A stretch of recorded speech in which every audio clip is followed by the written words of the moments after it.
Captain Sarah Phoenix Martinez stepped into the ready room at Bagram Air Base, Afghanistan, and felt the familiar weight of a dozen pairs of skeptical eyes following her every move. The room fell silent except for the hum of air conditioning and the distant roar of jets on the tarmac outside. Coffee cups paused halfway to lips, and conversations died mid-sentence. She had been through this routine countless times before, but it never got easier. Well, drawled Major Rick Hammer Thompson from his perch near the mission board. Looks like they're really scraping the bottom of the barrel now. What's next? Sending kindergartners up there? A few snickers rippled through the room. Sarah kept her expression neutral as she walked to the coffee station, her flight boots clicking against the polished concrete floor. She had learned early in her career that reacting to the taunts only made things worse. Let them think what they wanted. She would let her flying do the talking. Easy, Hammer, warned Lieutenant Colonel James Bull Rodriguez, the squadron commander, though his tone suggested he wasn't entirely displeased with the comment. Captain Martinez has her orders, just like everyone else. Sarah poured herself a cup of black coffee and turned to face the room. 24 pilots from the 421st Fighter Squadron stared back at her, and she could read their thoughts as clearly as if they were printed on their foreheads. What was a woman doing in their exclusive club? How had she made it through the screening process? Was she there to fill some diversity quota, or did she actually belong? The truth was more complicated than any of them realized. Sarah had fought tooth and nail for every single step of her journey to this moment. Growing up in a small Texas town where the biggest excitement was Friday night football, she had always felt drawn to the sky. While other kids played with dolls or video games, she built model airplanes and dreamed of soaring through clouds at supersonic speeds. Her father, a mechanic at the local airport, had encouraged her passion despite the raised eyebrows from neighbors and teachers. If you want to fly, Mija, then you fly, he would tell her while showing her how engines worked. Don't let anyone tell you that you can't do something just because you're different. The path to the cockpit of an F-16 Fighting Falcon had been brutal. The Air Force Academy had tested every fiber of her being, physically, mentally, and emotionally. She had endured 4 years of constant scrutiny, where every mistake was magnified and every success was questioned. Her classmates had nicknamed her Ice because of her ability to remain calm under pressure, but inside, she had burned with determination to prove that she belonged among the elite. Pilot training had been even worse. The instructors seemed to take particular pleasure in pushing her harder than the male cadets, looking for any sign of weakness or failure. She had washed-out candidates who were bigger, stronger, and louder than her, but she had persevered through sheer force of will and an almost supernatural ability to absorb information and execute complex maneuvers with precision. Now, 6 months into her deployment with the 421st, she was still fighting the same battles. Every mission brief felt like a job interview. Every flight was a test she had to pass over and over again. The other pilots questioned her tactics, second-guessed her decisions, and seemed to be waiting for her to make a mistake that would justify their doubts. "All right, people, settle down," Bull Rodriguez called out, tapping his pen against the briefing board. "We've got a mission to plan, and I need everyone focused. Intelligence indicates increased enemy activity in the Khyber province. We're looking at possible supply convoys moving through the mountain passes, and higher-ups want eyes on the situation." Sarah took a seat in the back row, her notebook open and pen ready. She had learned to be meticulous in her preparation, knowing that any gap in knowledge would be seized upon as evidence of her inadequacy. She studied every map, memorized every radio frequency, and rehearsed every contingency until the information was burned into her brain. "Phoenix, you're flying wingman for Viper's Element," Rodriguez announced, referring to Captain Mike Viper Stevens, one of the squadron's most experienced pilots. "Stay tight, stay quiet, and try not to get in the way." The insult was thinly veiled, but Sarah simply nodded. "Copy that, sir." Viper Stevens turned his seat to look at her, his weathered face showing years of combat flying. "Hope you can keep up, rookie. Where we're going, there's no room for mistakes. "I'll be fine, sir," Sarah replied evenly. She had flown with Stevens before and knew his reputation. He was a solid pilot with good instincts, but he also had an ego the size of Texas and a mouth to match. He seemed to take personal offense at her presence in the squadron, as if her very existence diminished his own accomplishments. The briefing continued for another hour, covering weather conditions, rules of engagement, communication protocols, and emergency procedures. Sarah absorbed every detail while around her. The other pilots joked and made small talk. She noticed how naturally they interacted with each other, like members of a fraternity who shared inside jokes and common experiences. She remained on the outside, professional, but isolated. After the briefing, the pilots began filing out to the equipment room to gear up for the mission. Sarah was gathering her materials when she felt a presence beside her. She looked up to see Captain Tony Falcon Rodriguez, the squadron commander's younger brother, holding 2 cups of fresh coffee. "Thought you might want a refill," he said, offering her one of the cups. Tony was different from the others, quieter, more thoughtful, and one of the few pilots who had never made disparaging comments about her gender or capabilities. "Thanks," Sarah said, accepting the coffee gratefully. "That's kind of you. Don't let them get to you," Tony said quietly, glancing around to make sure they weren't overheard. "Half of these guys are just scared that you're better than they are." Sarah studied his face, looking for signs of mockery or hidden agenda, but found only sincerity.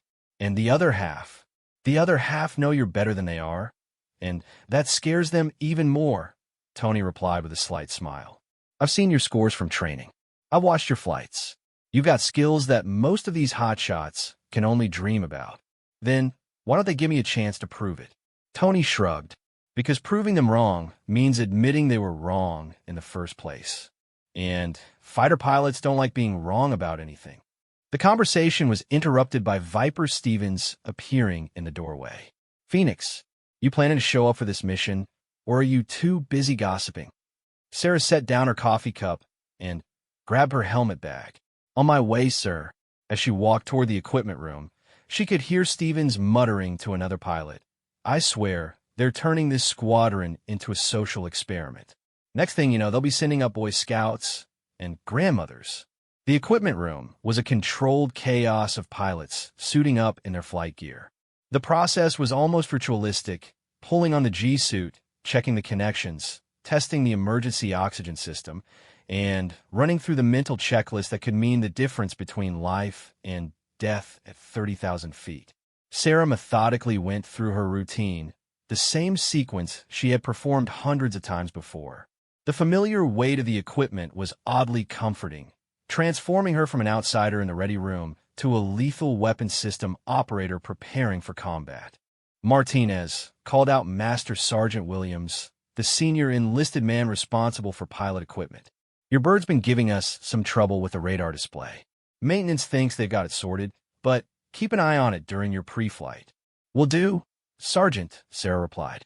She appreciated Williams's professional attitude. He treated her exactly the same as every other pilot, focused on mission success rather than gender politics. The walk to the flight line was always surreal. The Afghanistan sun was brutal, creating shimmering heat waves that distorted the horizon and made the mountains look like they were dancing. The smell of jet fuel mixed with dust and the ever-present aroma of burning diesel from the generators that kept the base running. Her F-16, tail number 87-0245, sat on the ramp like a caged predator waiting to be unleashed. The crew chief, Staff Sergeant Johnson, was performing final checks on the aircraft. He had been working with Sarah for 3 months and had developed a grudging respect for her attention to detail and her willingness to listen to the expertise of the enlisted maintainers. "How's she looking, Sergeant?" Sarah asked as she approached. "Sweet as a nut, Captain," Johnson replied, handing her the aircraft logbook. "Fixed that radar glitch and topped off the hydraulics. She's ready to hunt." Sarah began her pre-flight inspection, walking around the aircraft and checking every surface, every connection, and every system. This wasn't just military procedure. It was a personal ritual that connected her to the machine that would carry her into battle.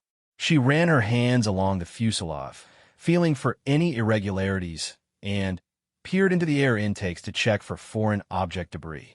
The F-16 was a beautiful machine, sleek and purposeful in every line. 24,000 pounds of titanium, aluminum, and composite materials wrapped around the most advanced avionics package ever created. In the hands of a skilled pilot, it could outfly, outfight, and outrun almost anything in the sky. "Phoenix, you about ready?" Viper's voice crackled over the radio. His aircraft was parked 50 yards away, and she could see him already strapped into his cockpit. "2 minutes out," Sarah replied, climbing the ladder to her cockpit. The crew chief helped her settle into the ejection seat and began connecting her harness, G-suit hoses, and communication cables. Each connection was checked twice, once by the crew chief and once by Sarah herself. The cockpit of the F-16 was cramped but efficient, with every switch, button, and display position within easy reach. Sarah went through her startup checklist methodically, bringing the aircraft's systems online one by one. The heads-up display flickered to life, showing flight parameters in crisp green symbols. The multi-function displays showed engine parameters, navigation information, and weapon status. Bagram Tower, Viper Flight of 2, request taxi for departure, Viper called over the radio. Viper Flight, Bagram Tower, taxi to runway 03, wind 040 at 8 knots, cleared for departure. Sarah followed Viper's aircraft as they taxied to the runway, the F-16's engine producing a steady whine that she felt as much as heard. The control surfaces moved responsively as she tested the flight controls, and all systems showed green across the board. At the runway threshold, they performed one final check of their weapons systems and defensive equipment. Sarah's aircraft carried 2 AIM, 120 AMRAAM missiles for beyond visual range combat, 2 AIM, 9 Sidewinder missiles for close-range engagements, and a full load of 20mm cannon rounds. Her defensive systems included electronic countermeasures and chaff and flare dispensers to defeat incoming missiles.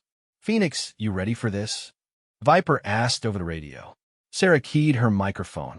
"Ready as I'll ever be. Remember, stay on my wing and keep your mouth shut unless you see something I don't. This isn't a training exercise." "Copy that, lead." They lined up on the runway, and Viper began his takeoff roll. Sarah waited the prescribed interval, then pushed her throttle forward. The F-16 surged ahead, pressing her back into her seat as 29,000 pounds of thrust accelerated the aircraft down the runway. At 150 knots, she pulled back gently on the stick, and the Fighting Falcon leaped into the Afghan sky. As they climbed through 15,000 feet, Sarah felt the familiar rush of being airborne in one of the world's most capable fighter aircraft. Up here, the doubts and whispers from the ready room seemed far away. Up here, there were no gender politics or squadron dynamics, just the pure challenge of controlling a supersonic weapons platform in three-dimensional space. Bagram Control, Viper Flight passing flight level 200, proceeding to Area 7, Viper reported. "Roger, Viper Flight. Be advised, we have reports of possible enemy movement in your operating area. Stay alert." Sarah checked her displays and confirmed that her radar was sweeping properly. The landscape below looked peaceful from altitude, brown mountains and valleys with the occasional village or road visible through the haze. But she knew that appearances could be deceiving. Somewhere down there, enemy fighters might be waiting for the opportunity to engage American aircraft. "Phoenix, tighten up your formation," Viper commanded. "You're getting sloppy."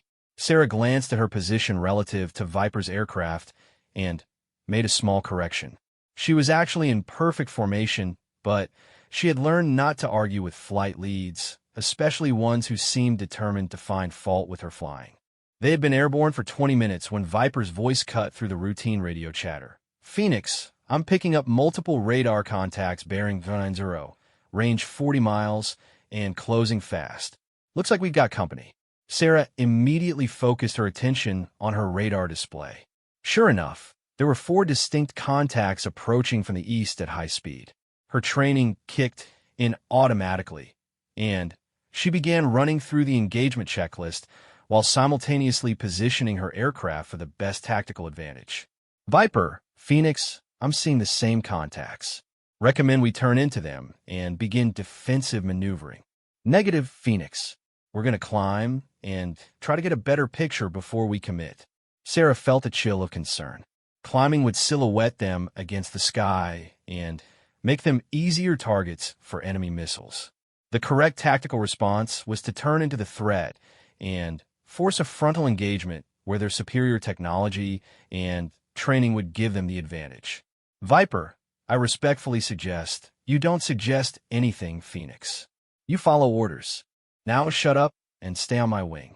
As they climbed, Sarah watched the enemy contacts continue to close the distance. Her threat warning system began to chirp softly, indicating that enemy radar was painting their aircraft. In a few more minutes, those contacts would be in missile range, and she and Viper would be sitting ducks if they continued their current flight path. Spike, spike, spike, Sarah called out as her threat warning system suddenly screamed to life. We're being painted by fire control radar. I see it, Viper replied tersely. Break left, break left. But it was too late. The enemy had maneuvered into an ideal attack position while they were climbing, and now missiles were in the air. Sarah could see the bright exhaust plumes of incoming weapons streaking toward them through the clear mountain air. What happened next would change everything, not just for Sarah, but for every person who had ever doubted whether a woman belonged in the cockpit of a fighter jet. The real test was about to begin, and failure was not an option. Hashtag when training becomes reality time slowed to a crawl as Sarah Martinez watched death approaching in the form of 2 surface-to-air missiles streaking through the crystal-clear Afghan sky. Her threat warning system shrieked continuously, the electronic voice calling out, "Missile, missile, missile," with mechanical urgency that somehow made the situation seem even more surreal. Chaff, flare, break right, she heard Viper shout over the radio, but her hands were already moving. Years of training had programmed her responses into muscle memory, and her body reacted before her conscious mind could process the threat. Sarah yanked her F-16 into a violent 7G turn to the right, while simultaneously dispensing chaff and flares, metallic strips, and burning magnesium designed to confuse the incoming missile's guidance systems. The crushing weight of gravitational force pressed her down into her ejection seat, and her vision began to gray around the edges as blood drained from her brain. The first missile missed by mere yards, its proximity fuse failing to detonate as it passed through the cloud of countermeasures she had deployed. The second missile wasn't fooled by her defensive maneuvers. It tracked relentlessly through her evasive turn, its small but deadly warhead locked onto the heat signature of her F-16's engine. Phoenix, you've got one still tracking. Viper called out unnecessarily. Sarah could see the missile in her mirrors, closing the final few hundred yards with terrifying speed. In that moment, every conversation she'd ever had about women not belonging in combat flashed through her mind.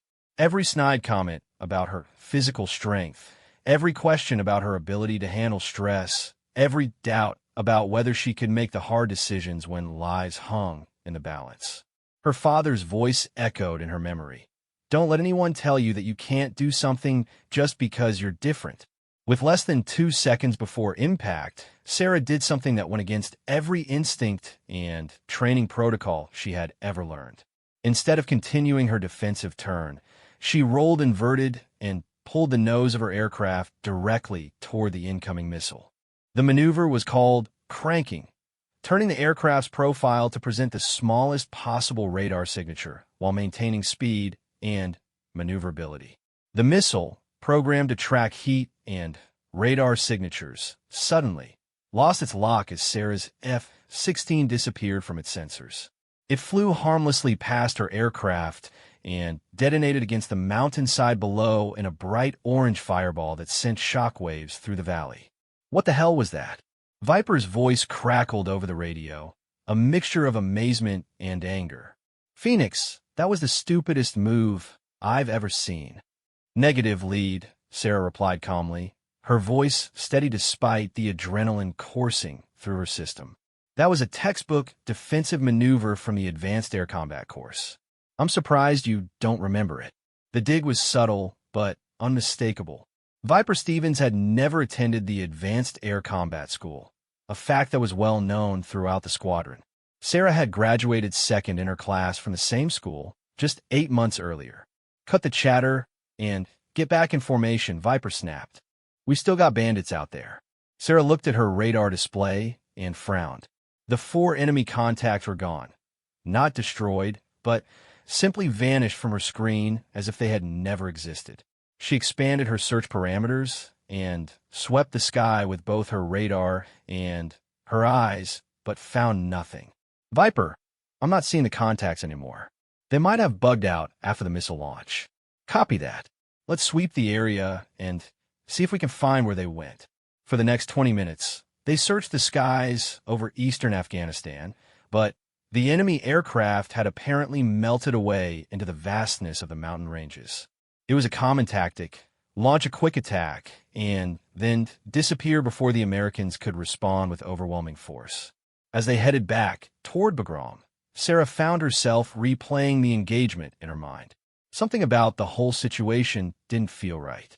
The enemy had appeared suddenly, launched missiles from long range, and then vanished without attempting to press their attack. It was almost as if they were testing American response times and tactics rather than trying to achieve air superiority. Bagram Control.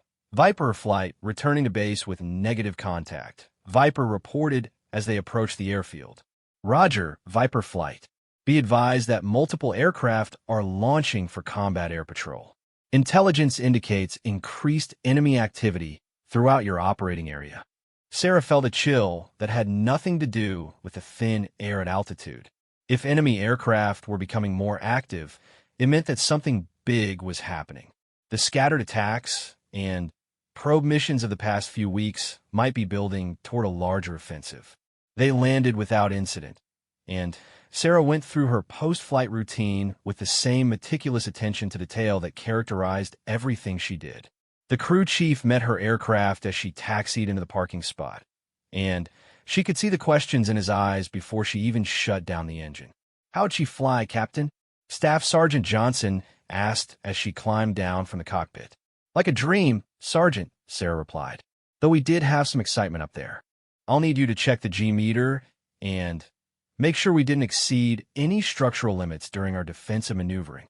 Johnson nodded and made a note in his logbook.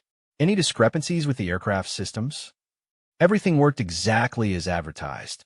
Countermeasures deployed properly, engines performed flawlessly, and the radar held lock throughout the engagement. As Sarah walked back toward the squadron building, she could see clusters of pilots and maintenance personnel talking animatedly about the afternoon's events. News traveled fast on a military base, especially when it involved combat action. She knew that within an hour, everyone on Bagram would know that American fighters had been engaged by enemy missiles. What they wouldn't know, at least not immediately, was exactly how those missiles had been defeated. Sarah suspected that detail would become important in the debriefing session that was undoubtedly waiting for her. The intelligence section was buzzing with activity when she and Viper arrived for their post-mission brief. Captain Lisa Shark Morrison, the squadron intelligence officer, had charts and photographs spread across every available surface, and a secure telephone was ringing constantly with updates from higher headquarters. "Viper, Phoenix, glad to see you made it back in one piece," Morrison said without looking up from a satellite photograph. "We need to go through everything that happened up there, step by step." The debriefing took 2 hours. Sarah recounted every detail of the mission: the initial radar contacts, the missile launch, her defensive maneuvers, and the subsequent disappearance of the enemy aircraft. Morrison took notes and asked probing questions, trying to build a complete picture of the engagement for the intelligence analyst who would study it for tactical lessons. "Phoenix, I want to go back to your defensive maneuvering, Morrison said, consulting her notes. You said you rolled inverted and cranked toward the incoming missile. Can you describe exactly what happened? Sarah pulled out a piece of paper and sketched a simple diagram showing her aircraft's flight path and the missile's trajectory. I was in a right-hand defensive turn when I realized the missile was still tracking. Instead of continuing the turn, I rolled inverted and pulled toward the threat. The maneuver changed my radar signature and apparently broke the missile's lock. That's not standard doctrine, Morrison observed. No, it's not. But it's a technique we learned in advanced air combat training for defeating specific types of guided missiles. The timing has to be perfect, and it only works under certain conditions. Viper Stevens had been unusually quiet during the debriefing, but now he spoke up. It was a risky move that could have gotten us both killed. Phoenix got lucky, that's all. Sarah felt her temper flare but kept her voice level. It wasn't luck, sir. It was training and proper application of advanced defensive techniques. Advanced techniques that aren't even in our standard operating procedures, Viper shot back. What if you had been wrong? What if the missile hadn't lost lock? Then, we'd be having a very different conversation right now, Sarah replied. But I wasn't wrong, and the missile did lose lock. Sometimes you have to trust your training and make split-second decisions based on the tactical situation. Morrison looked between the two pilots and seemed to sense the underlying tension. The important thing is that everyone came home safely, and we have valuable intelligence about enemy capabilities and tactics. I'll include both perspectives in my report. After the debriefing, Sarah headed to the chow hall for dinner. The dining facility was crowded with personnel from all over the base, and she could feel eyes following her as she moved through the serving line. Word of the afternoon's engagement had clearly spread throughout Bagram. She found an empty table in the back corner and was about to sit down when Tony Rodriguez appeared with his own tray. Mind if I join you? Please, Sarah said, gesturing to the empty chairs. Company would be nice. Tony sat down and studied her face for a moment. You look like someone who just survived their first real air-to-air engagement. Is it that obvious? Only to someone who's been there before. I still remember my first time getting shot at. Hands shaking so bad I could barely hold my fork afterward. Sarah looked down at her hands and realized they were trembling slightly. She hadn't noticed during the debriefing, but now that the adrenaline was wearing off, her body was reacting to the stress of coming within seconds of death. It's perfectly normal, Tony continued. Your body is processing the fact that you just survived something that should have killed you. The important question is, how do you feel about it? Sarah thought for a moment before answering. Honestly, I feel like I just passed the most important test of my life. Not because I survived, but because when the situation went critical, I didn't freeze. I didn't panic. I trusted my training and made the right call. From what I heard, you made a hell of a call. Cranking into an incoming missile isn't something they teach in basic flight school. They teach it in advanced air combat school, though. The question is whether anyone bothers to learn it. Tony smiled at that. And therein lies the difference between pilots who just fly airplanes and pilots who truly understand air warfare. Their conversation was interrupted by the arrival of several other squadron members, including Major Thompson and Captain Stevens. The atmosphere at the table immediately became tense as the newcomers took seats without invitation. So, Phoenix, Thompson said with a smirk, I hear you had quite an adventure today. Must have been exciting to finally see some real action instead of just playing around and training exercises. It was educational, sir, Sarah replied carefully. I bet it was, Stevens interjected. Though I'm not sure improvising new defensive techniques in the middle of combat is the best way to learn lessons. What would you have done differently, Viper? Tony asked quietly. Stevens seemed taken aback by the direct question. I would have followed established procedures and doctrine instead of taking unnecessary risks. You mean like continuing a predictable defensive turn that wasn't working? Sarah asked. Or like climbing into a threat envelope instead of turning into it during the initial engagement? The table fell silent. Sarah had just criticized Stevens' leadership decisions during the mission, something that junior pilots rarely did in public, regardless of how justified their concerns might be. "Are you questioning my tactical decisions, Captain?" Stevens asked, his voice dangerously quiet. "I'm questioning whether following doctrine blindly is always the right answer when the situation calls for adaptation," Sarah replied. "Today we faced an enemy that had studied our standard procedures and planned countermeasures for them.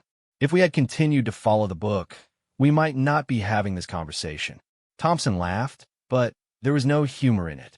"Listen to her, talking like she's some kind of tactical genius after one engagement. Phoenix, you've been in this squadron for 6 months, and you think you know better than pilots who've been flying combat missions for years." "I think I know what worked today," Sarah said simply.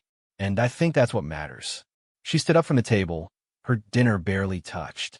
"If you'll excuse me, I have some equipment to clean and maintain." As she walked away, she could hear Thompson making comments about uppity rookies and pilots who needed to learn their place. But she also heard Tony's voice, quietly but firmly defending her actions and pointing out that she had, in fact, saved both aircraft from possible destruction. Back in her quarters, Sarah sat on her narrow bunk and stared at the photograph she kept on her nightstand. A picture of her father standing next to a small Cessna at their hometown airport. He had taken her on her first flight in that airplane when she was 12 years old, and she could still remember the feeling of leaving the earth behind and soaring into the limitless blue sky. "Don't let anyone tell you that you can't do something just because you're different," she whispered, repeating his words like a mantra. Her cell phone buzzed with a text message from her younger sister Maria, who was finishing her final year of medical school in Texas. "Saw the news about increased fighting in Afghanistan. Stay safe, Hermana. We're all proud of you." Sarah smiled and typed back, "Always careful, always prepared. Love you too." But even as she sent the message, she knew that tomorrow would bring new challenges and new opportunities to prove herself. The enemy was becoming more aggressive, and intelligence reports suggested that larger engagements were likely in the coming days.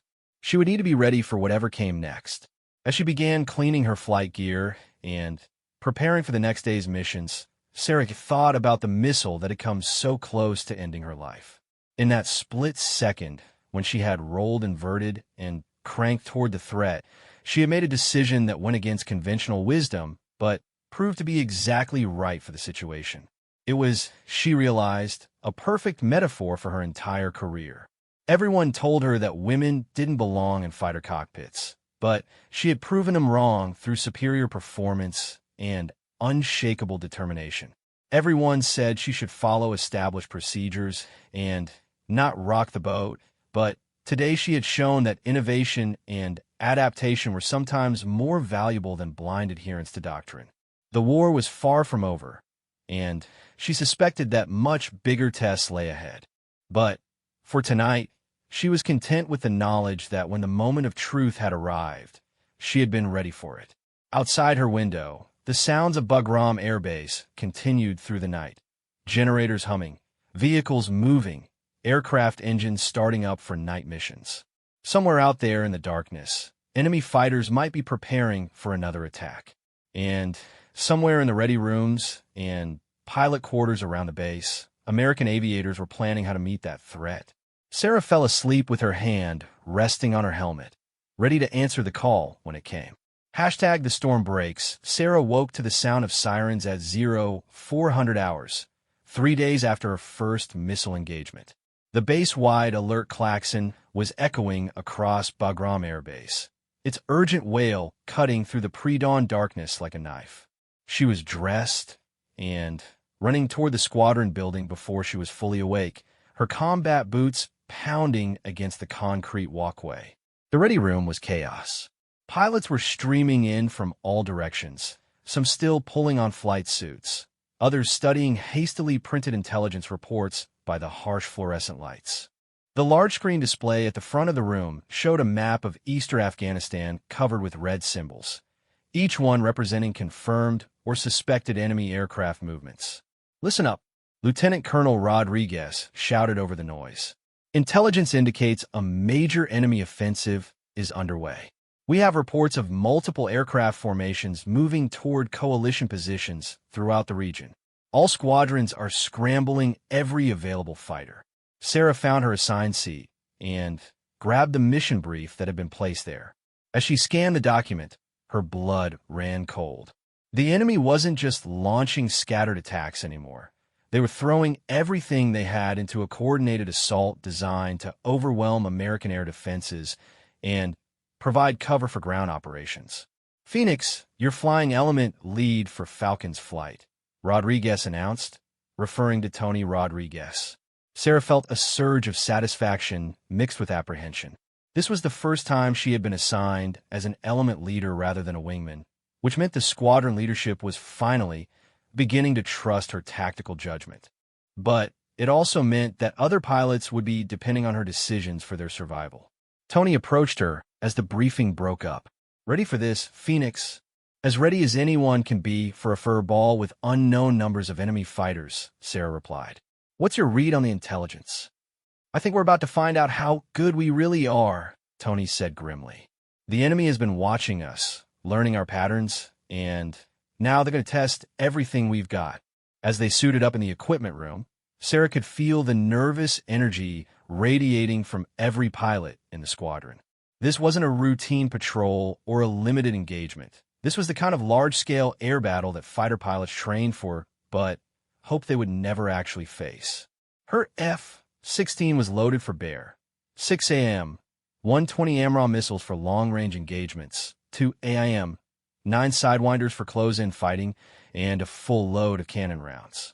The weapons load was heavier than normal, which would reduce her aircraft's maneuverability, but the mission planners clearly expected extended air-to-air combat. "Phoenix, comms check," Tony called over the radio as they prepared a taxi. Phoenix loud and clear lead. "Ghost, comms check," came the voice of Lieutenant Jake "Ghost" Patterson, the pilot assigned as Sarah's wingman for this mission.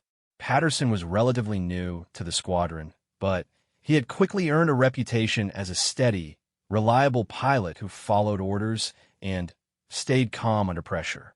"Ghost, loud and clear." "Venom, comms check," called Captain Rick "Venom" Walsh, completing their four-ship formation.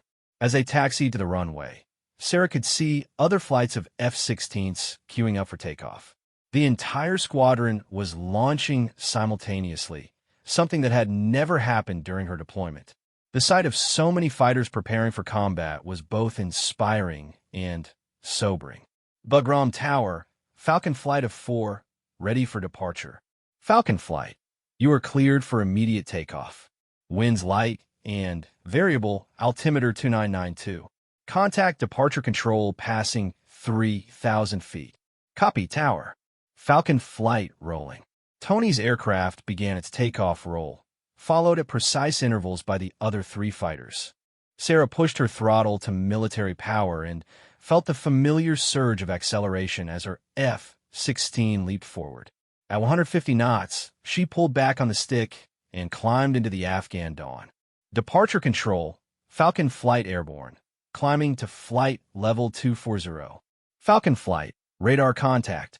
Proceed direct to checkpoint Alpha and contact Magic on tactical frequency. Magic was the call sign for the airborne warning and control aircraft, an E-3 AWACS that would coordinate the air battle from high altitude. As they climbed toward their assigned patrol altitude, Sarah switched to the tactical frequency and immediately heard the controlled chaos of multiple air combat engagements already in progress. Magic Falcon Flight checking in for F-16s at flight level 240. Falcon Flight Magic. We show multiple hostile aircraft bearing 070 from your position, range 60 miles, and closing. Vector Vinzero, Angels 25, and prepare to engage. Sarah felt her heart rate spike as she turned her aircraft toward the approaching enemy formation. Her radar immediately began picking up multiple contacts, more aircraft than she had ever seen on her scope at one time. Falcon Flight, I'm showing 8, no, 12 contacts in a defensive wall formation, Tony called over the radio. Looks like they're trying to protect something behind them. Copy, lead. Phoenix has the same picture. Recommend we split into elements and attack from multiple vectors. Good idea, Phoenix. You and Ghost take the southern group, Venom, and I will take the northern group. Let's try to break up their formation and see what they're protecting. Sarah rolled her F-16 to the right and descended slightly, positioning herself for a head-on attack against the southern group of enemy fighters. Ghost followed her perfectly, maintaining the proper spacing for mutual support while staying clear of her missile launch envelope.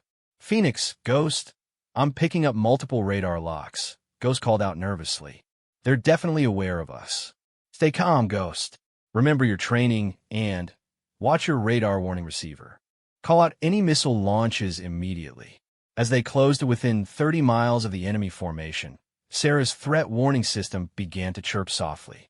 The enemy fighters were painting her aircraft with their targeting radars, but they hadn't yet achieved a firing solution.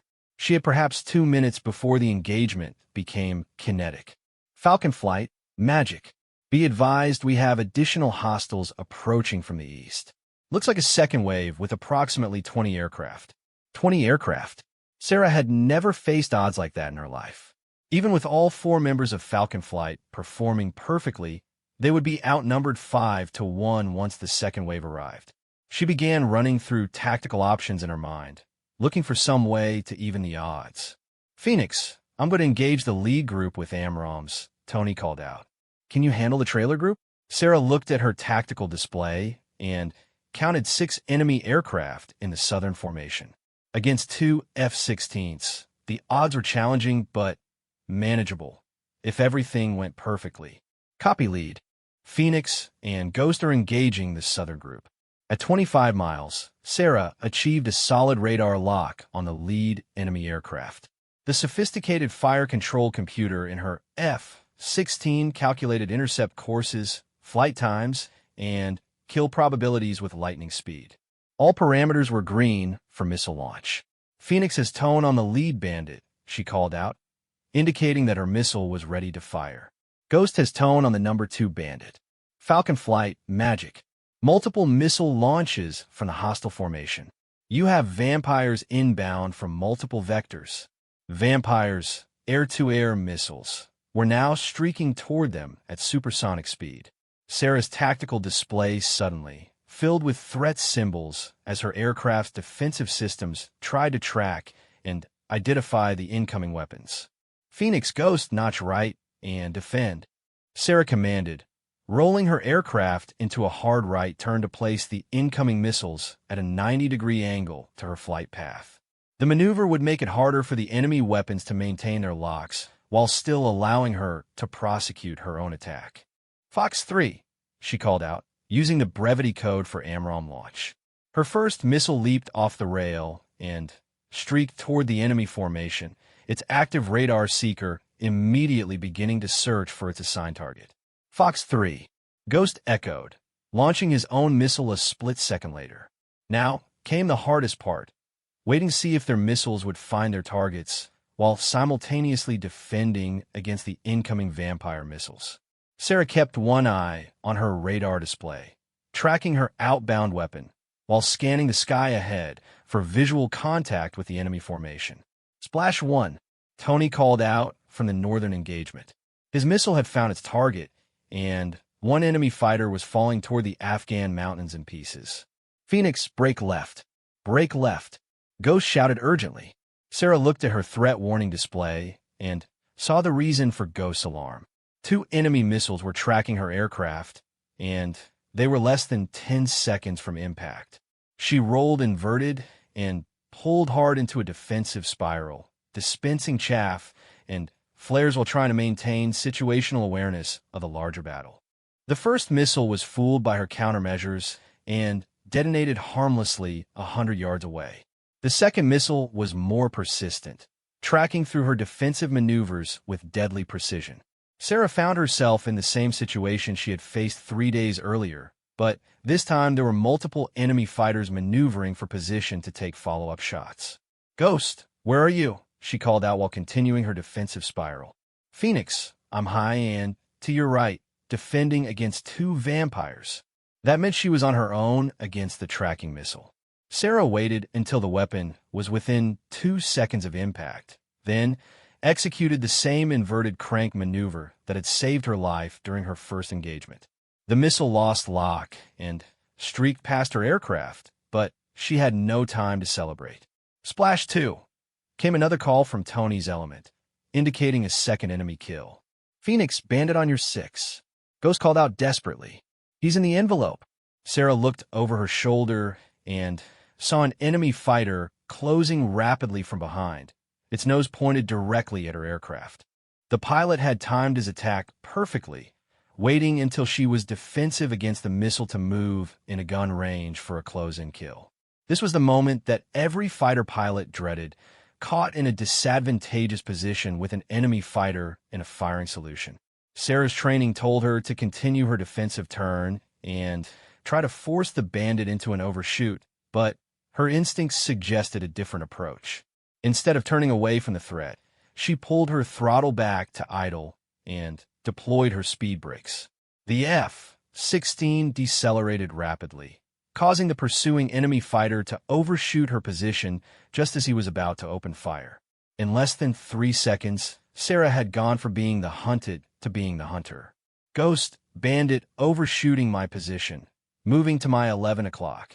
I see him, Phoenix. You're cleared to engage. Sarah rolled right and pulled her nose toward the overshooting enemy fighter. The bandit pilot realized his mistake and began a hard left turn to regain the advantage, but it was too late. Sarah had angles and airspeed, and her F-16's superior thrust-to-weight ratio allowed her to turn inside the enemy's flight path. At 8,000 feet and closing rapidly, she achieved a solid tone from one of her Sidewinder missiles.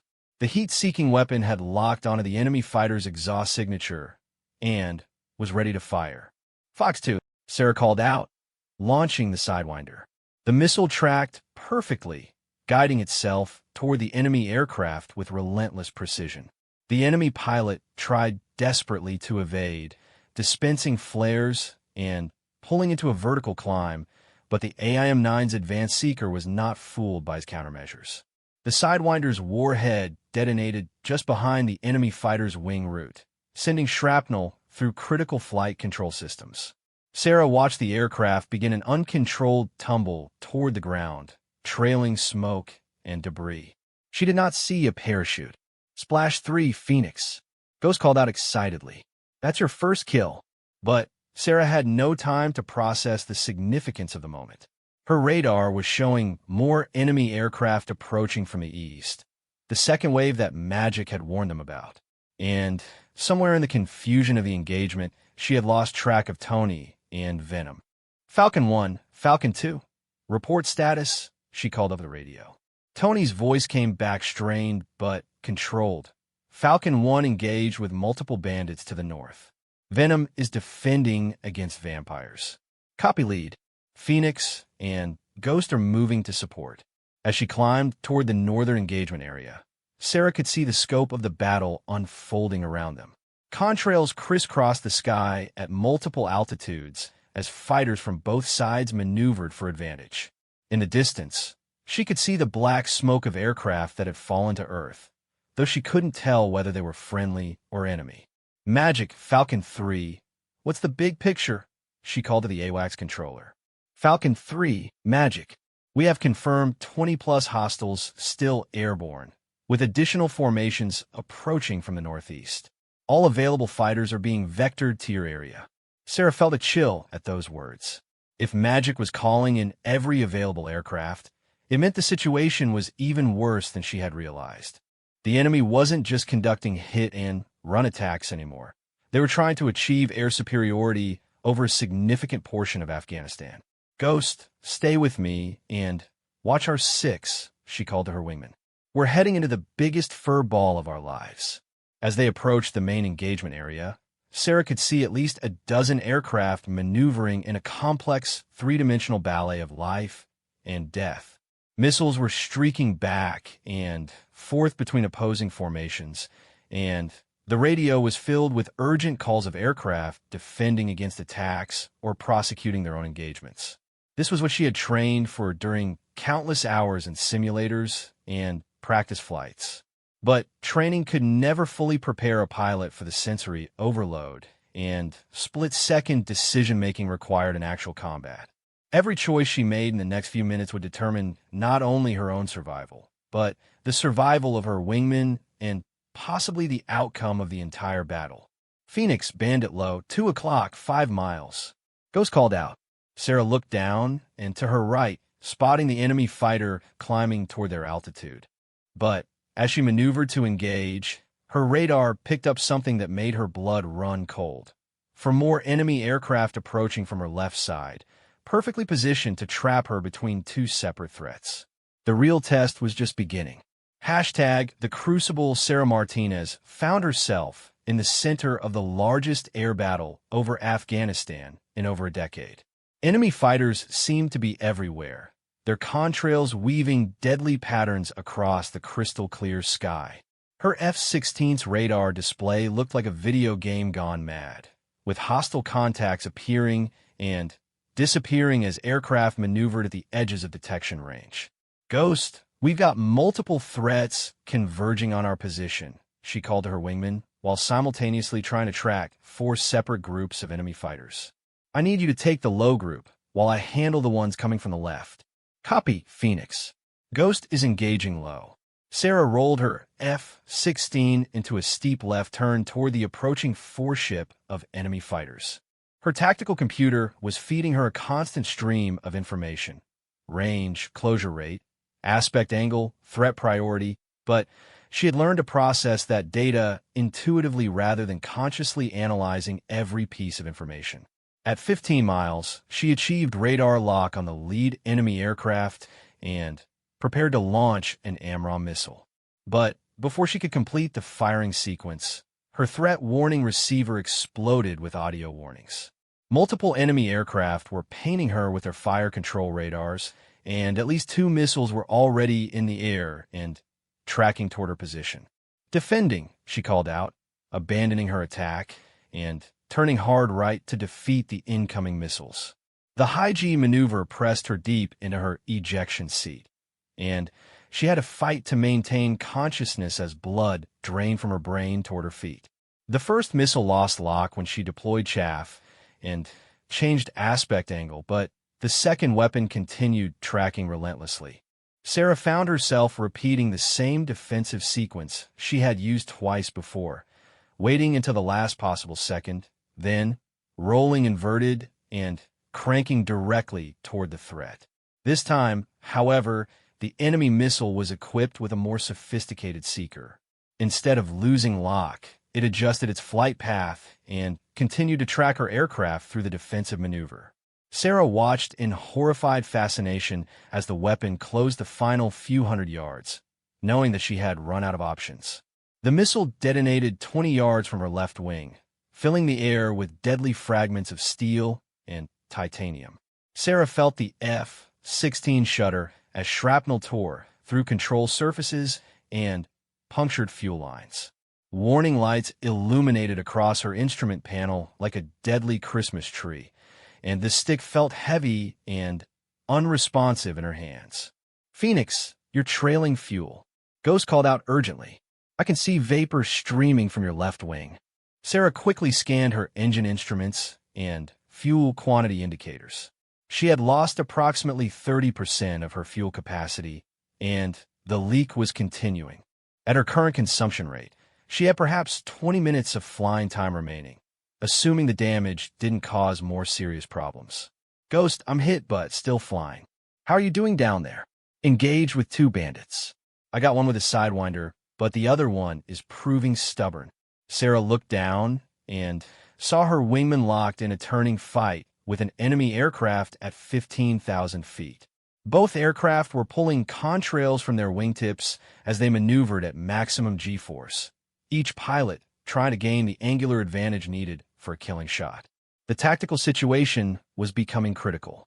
With her aircraft damaged and bleeding fuel, Sarah's options were limited. She could disengage from a battle and attempt to return to base, but that would leave Ghost fighting alone against superior numbers. or she could continue the engagement and risk losing her aircraft entirely if the damage worsened. The decision was made for her when her radar warning receiver screamed another missile launch indication. 2 more enemy fighters had maneuvered into position while she was assessing battle damage, and they were now within firing range of both her and Ghost.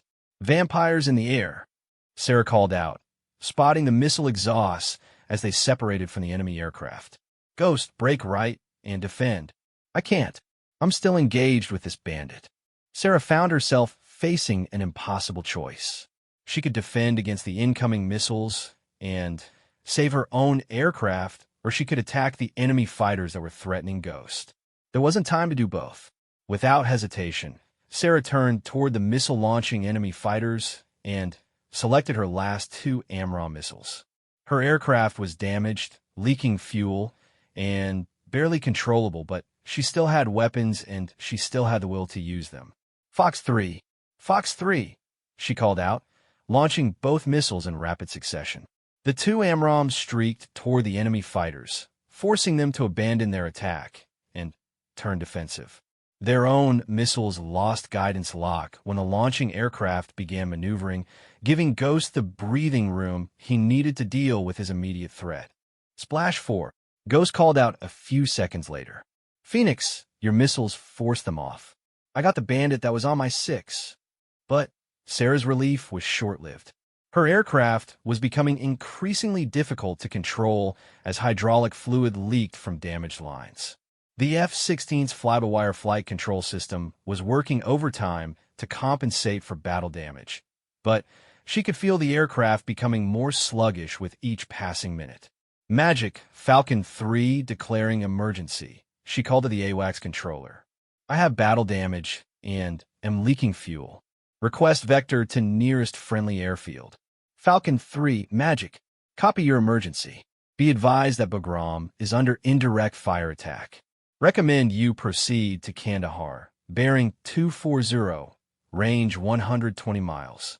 120 miles. Sarah quickly calculated fuel consumption versus distance and realized she was in serious trouble. With her current leak rate and the extra fuel burn required to compensate for control problems, she might not have enough gas to reach Kandahar. "Ghost, form up on my left side and give me a damage assessment," she called to her wingman. Ghost maneuvered his F-16 into close formation with Sarah's aircraft and began a visual inspection of the battle damage. What he saw was not encouraging. "Phoenix, you've got holes all through your left wing and fuselage. I can see fluid streaming from multiple locations, and it looks like some of your control surfaces are damaged." How does she feel?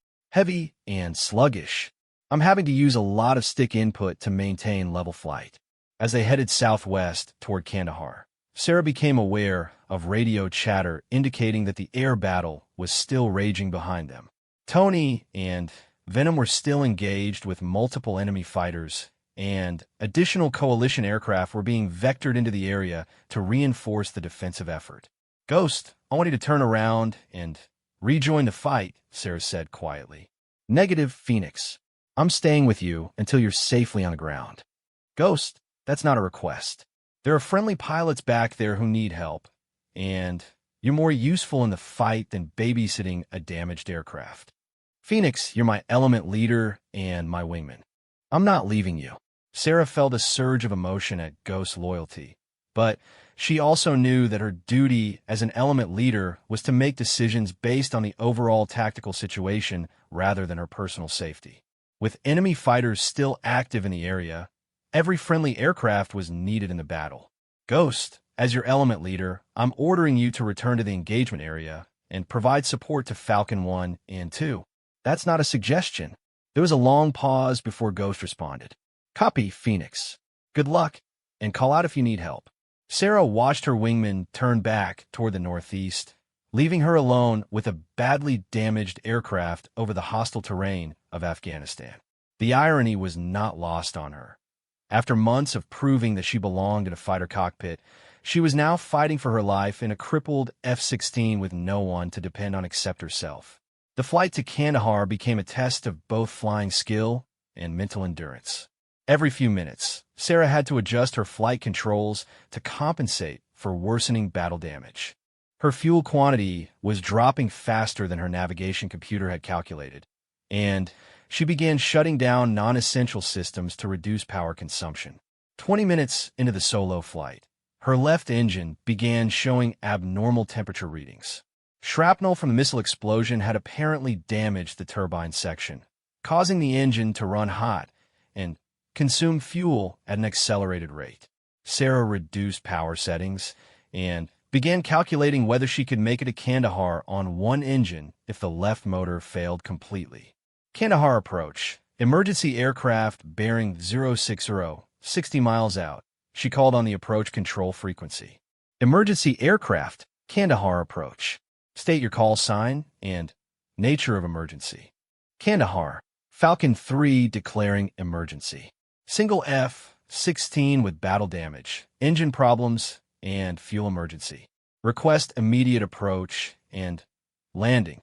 Falcon 3, you are cleared direct Kandahar. Descend and maintain flight level 100. Crash and rescue equipment is standing by. As Sarah began her descent toward Kandahar airfield, she could see the sprawling military base emerging from the heat haze of the Afghan desert. The runway looked impossibly small from her altitude, but she knew it was more than adequate for an F-16 approach, assuming she could get there with enough fuel for a normal landing pattern. At 15 miles from the field, her left engine finally gave up. Warning lights flashed across her instrument panel as the turbine seized, and the F-16 immediately began yawing to the left as thrust became asymmetric.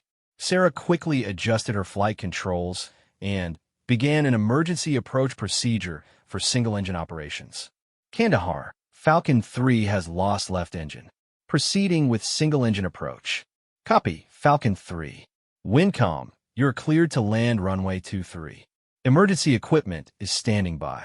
Flying a damaged F-16 on one engine required every bit of skill and concentration Sarah had developed over years of training. The aircraft wanted to roll and yaw continuously, and she had to fight the controls constantly to maintain directional control.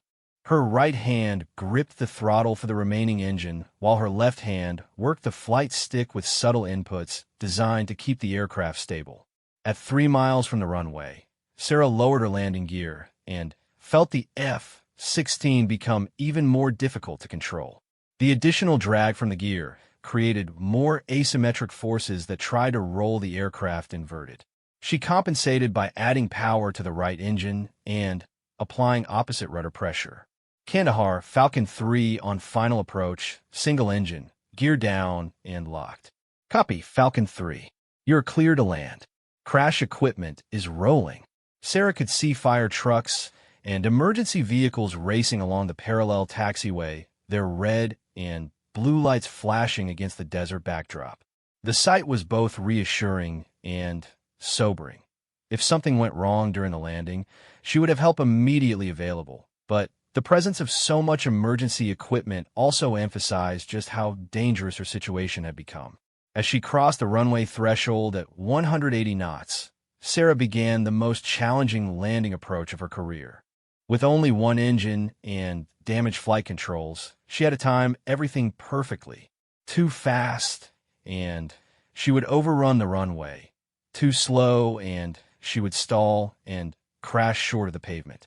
The F-16's wheels touched down firmly, but smoothly, and Sarah immediately deployed her drag chute and began applying wheel brakes. The aircraft rolled straight down the center line of the runway, finally coming to a stop less than 1,000 feet from the far end. Kandahar, Falcon 3 is on deck and stopped. Shutting down. Copy, Falcon 3. Welcome home. Sarah went through her shutdown checklist with shaking hands, the adrenaline finally beginning to subside now that she was safely on the ground. Through her canopy, she could see emergency crews surrounding her aircraft, checking for fuel leaks and assessing the extent of the battle damage. When she finally climbed down from the cockpit, Staff Sergeant Martinez, no relation, the Kandahar crew chief, whistled softly as he examined her F-16. "Ma'am, I don't know how you got this bird on the ground in one piece. You got holes all through the wing structure, and your left engine is completely destroyed. Sarah looked at her aircraft with a mixture of affection and amazement. The F-16 had taken a tremendous beating, but had still carried her safely to friendly territory. It was a testament to both the engineering that had gone into the aircraft and the training that had prepared her to handle the emergency. "Any word on the status of the air battle?" she asked the crew chief. "Yes, ma'am. From what I heard on the radio, your squadron shot down 12 enemy aircraft without losing a single friendly fighter. They're calling it the most successful air engagement of the entire war. 12 enemy aircraft destroyed." Sarah realized that she had personally accounted for at least 4 of those kills, and her tactical decisions during the engagement had probably saved the lives of several other coalition pilots. It was exactly the kind of performance she had dreamed about during all those years of training and preparation. But as she looked at her battle-damaged F-16 sitting on the Kandahar ramp, Sarah also understood that her biggest test was still to come. Word of her performance would spread quickly through the military aviation community, and there would be those who would try to diminish her accomplishments or attribute them to luck rather than skill. The phone in the crew chief's office was already ringing with calls from higher headquarters, wanting details about the engagement and her emergency landing. Soon, she would have to face debriefings, interviews, and the inevitable questions about whether today's success was an anomaly or proof that women truly belonged in the cockpit of America's premier fighter aircraft. Standing in the Kandahar flight line with the sound of jet engines echoing across the desert, Sarah Martinez knew that she had just written a new chapter in the ongoing story of women in combat aviation. Whether that chapter would lead to greater acceptance or increased scrutiny remained to be seen. #Vindication 3 weeks after the massive air battle over Afghanistan, Captain Sarah Phoenix Martinez found herself in a place she had never expected to be, sitting across from a Pentagon briefing room filled with generals, admirals, and senior defense officials who wanted to understand exactly what had happened during what military historians were already calling the Cunner Valley engagement. The room was intimidatingly formal, with polished wooden tables, American flags, and portraits of previous defense secretaries lining the walls. Sarah wore her dress blue uniform with the new decorations that had been hastily processed through military channels. The Distinguished Flying Cross, the Air Medal with Valor Device, and the Purple Heart for wounds received in combat. "Captain Martinez," said General Patricia Hayes, the first female Chief of Staff of the Air Force, "we've asked you here today because your actions during the Cunner Valley engagement have raised some important questions about our combat aviation policies and the integration of women into frontline fighter squadrons." Sarah sat perfectly straight in her chair, her hands folded in her lap, trying to project the same confidence she felt in the cockpit of an F-16. "Yes, ma'am. I'm honored to be here. According to the after-action reports, you personally destroyed 4 enemy aircraft during the engagement, possibly saved the life of your wingman, and successfully recovered a severely battle-damaged aircraft under emergency conditions. Is that assessment accurate?" "Yes, ma'am, that's accurate. Though I should point out that the success of the entire mission was due to the coordinated efforts of all the pilots involved, not just my individual actions." General Hayes smiled slightly at that response. "Captain, we've reviewed the radio transcripts, the radar tapes, and the testimony of every pilot who participated in that engagement. Your tactical decisions and flying skills were instrumental in achieving air superiority against a numerically superior enemy force." The general paused and consulted her notes before continuing. "I'm particularly interested in your decision to engage multiple enemy aircraft while your own aircraft was damaged and losing fuel. Some have characterized that as either heroic or reckless, depending on their perspective. How do you characterize it?" Sarah had been thinking about that question for weeks, knowing it would eventually be asked. The honest answer was complicated and deeply personal. "Ma'am, I characterized it as doing my job. My wingman was in immediate danger, and I had weapons remaining and an aircraft that was still flyable. The tactical situation required immediate action, and I was in the best position to provide it. even though engaging the enemy put your own aircraft and life at additional risk. Ma'am, with respect, that's what we train for. Every fighter pilot accepts that risk as part of the job. My gender doesn't change that responsibility or that commitment. General Hayes nodded approvingly. Captain, I want you to know that your performance during this engagement has been studied extensively by our tactical development teams. Your use of unconventional defensive maneuvers, your decision to attack missile-launching aircraft while defending, and your ability to successfully recover a damaged aircraft have all been incorporated into our latest training curricula. Sarah felt a surge of pride at those words. Having her tactics studied and adopted by the Air Force was perhaps the highest professional compliment a fighter pilot could receive. However, the general continued, your actions have also intensified the debate about women in combat aviation. There are still those who argue that your success was an exception rather than evidence that women can perform equally to men in air-to-air combat. How do you respond to those critics? This was the question Sarah had been dreading and anticipating in equal measure. Everything she said in this room would be analyzed, quoted, and probably used to support or oppose policies affecting thousands of future female military aviators. Ma'am, I believe that military aviation should be based on demonstrated ability rather than assumptions about gender. I've proven that I can fly, fight, and lead under the most challenging circumstances possible.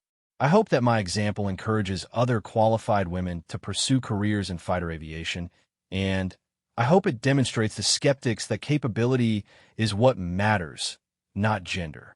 Some of your fellow pilots have suggested that your aggressive tactical approach during the engagement was an attempt to prove something about women in combat. Is that accurate? Sarah shook her head firmly. No, ma'am. My tactical decisions were based on the situation I faced and the training I received. I wasn't trying to prove anything about gender. I was trying to accomplish the mission and bring everyone home safely. The briefing continued for another hour, covering technical details about aircraft performance, weapons effectiveness, and tactical lessons learned. But Sarah could sense that the real purpose of the meeting was to evaluate her personally, to determine whether she was a genuine military asset or a political symbol that might be used by various factions within the defense establishment. As the formal briefing concluded, General Hayes asked the other attendees to leave the room.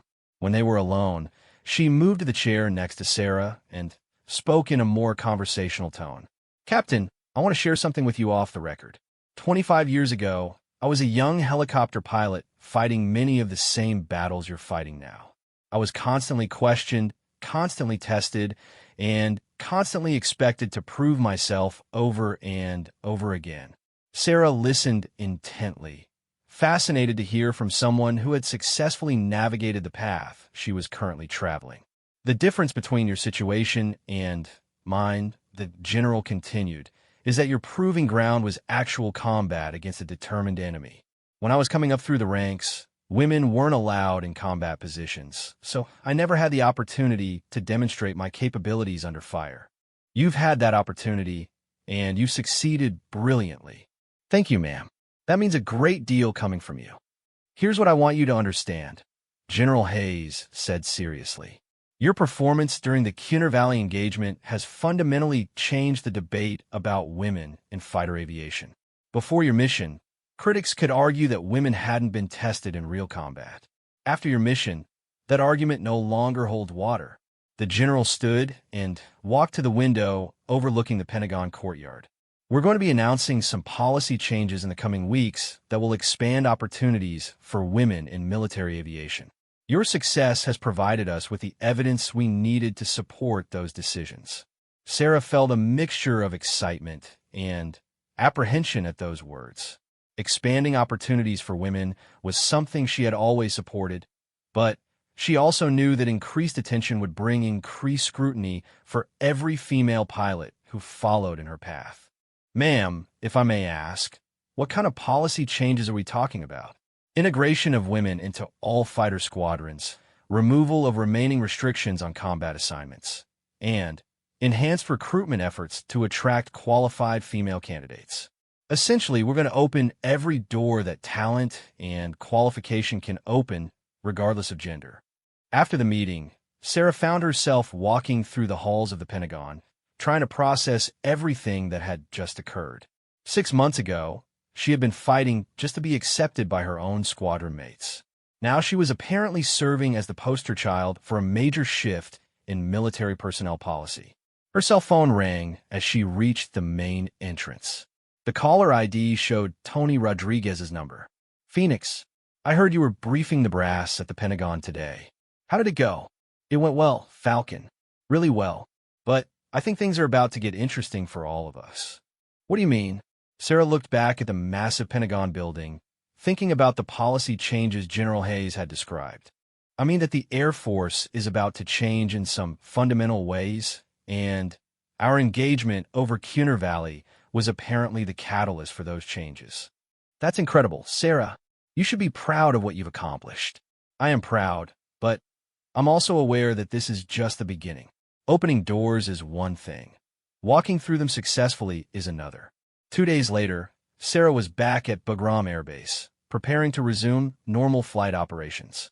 The media attention surrounding her combat performance had been intense, but generally positive, with major news outlets describing her as a trailblazing fighter pilot and proof that women can excel in any military role. The reaction within her own squadron had been more complex. Some pilots, like Tony Rodriguez and Jake Patterson, had been genuinely supportive and proud to have served with her. Others, like Viper Stevens and Hammer Thompson, had been more grudging in their acceptance, acknowledging her performance while maintaining that she was an exception rather than representative of women's capabilities. But the most significant change had been in the attitude of Lieutenant Colonel Rodriguez, the squadron commander. The man who had initially assigned her to wingman positions and questioned her every decision was now seeking her input on tactical matters and recommending her for advanced training opportunities. "Phoenix, I need to talk with you," Rodriguez said as she entered the squadron building for her first briefing since returning from the Pentagon. They walked to his office, where he closed the door and gestured for her to take a seat. "I owe you an apology, Captain. When you first arrived at this squadron, I allowed my personal biases to influence my professional judgment." Sarah was surprised by the directness of his admission. "Sir, you don't need to apologize. You were dealing with a situation you hadn't faced before. That's no excuse for treating you differently than I would treat any other qualified pilot. Your performance during the Cuner Valley engagement proved that my concerns were unfounded, and I should have recognized your capabilities much earlier." "Thank you, sir. I appreciate you saying that." Rodriguez leaned back in his chair and studied her face. "Phoenix, I want to offer you a position as our squadron tactics officer. It's normally a job for a more senior captain, but your combat experience and tactical innovations make you the ideal candidate." Sarah felt her heart race at the offer. The tactics officer position was one of the most prestigious jobs in any fighter squadron, responsible for developing and teaching air-to-air combat techniques to all the pilots in the unit. "Sir, I'm honored by the offer, but are you sure the squadron is ready for that? Some of the pilots might have difficulty accepting tactical instruction from someone they still see as an outsider." "Phoenix, after what you accomplished over Cuner Valley, anyone